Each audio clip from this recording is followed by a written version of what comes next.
we're looking at living things within the environment and all of the different systems and factors that play into the environment.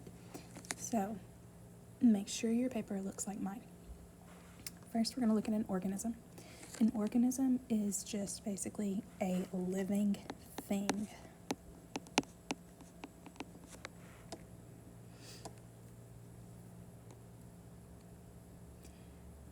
A habitat is an environment that provides the things a specific organism needs to live, grow, and reproduce.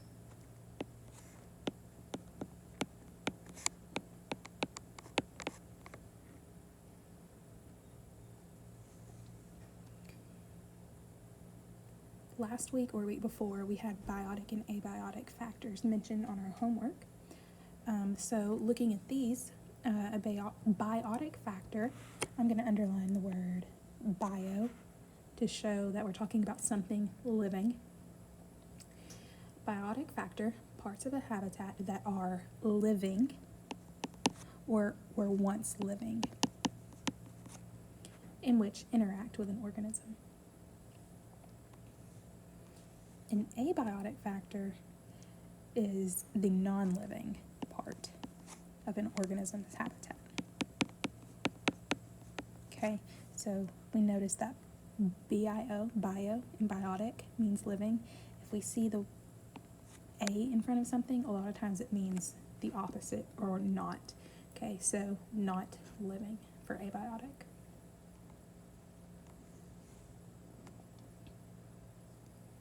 Species is a group of organisms that can mate with each other and produce offspring that can also mate and reproduce.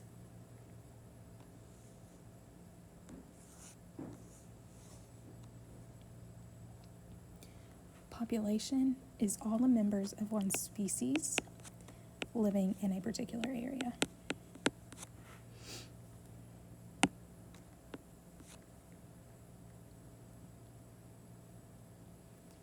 The community is all of the different populations that live together.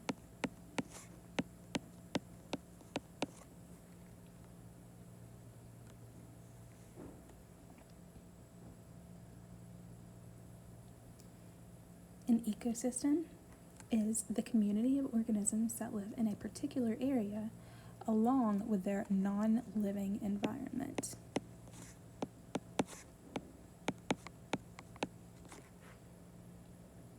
So the ecosystem consists of biotic and abiotic factors.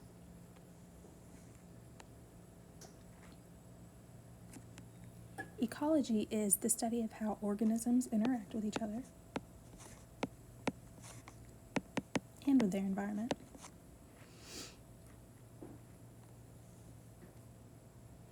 And then the levels of the environment from the smallest to the largest are these: O, P, C, E, B.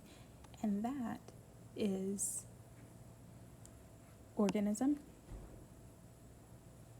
population, community, ecosystem, and something we call biosphere.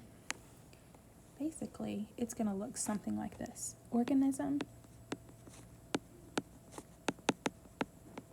is the smallest. Okay, that's like one thing. Population is multiples of that same thing, a little bit bigger.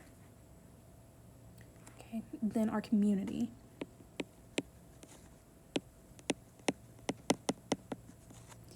is the all of those populations of multiple types of species in one area.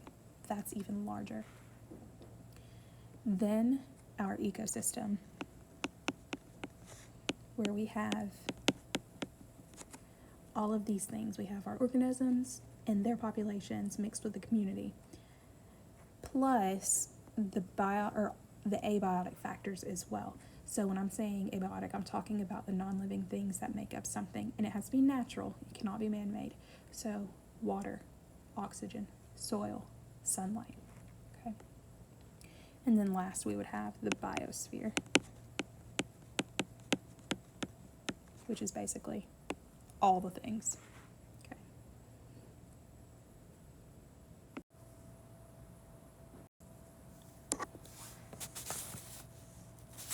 We're also going to be looking at populations. So the different things that go into play within a population. So first, looking at the birth rate. That is the number of births per 1,000 individuals in a given time period. Which means the death rate is the number of deaths per 1,000 individuals.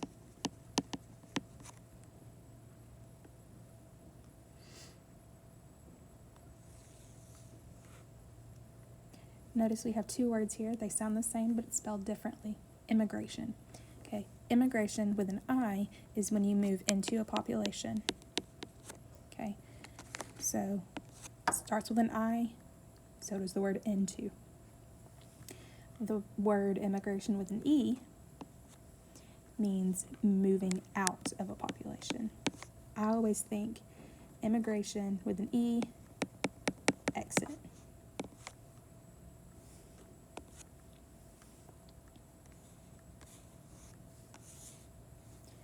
Then our population density, which is the number of individuals in an area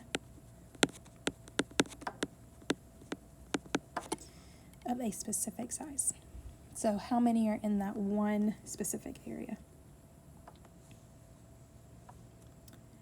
The limiting factor is an environmental factor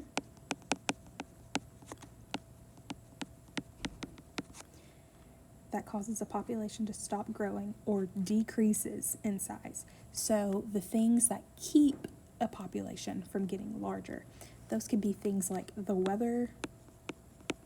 It could be how much space is there, like is there enough room for this many organisms?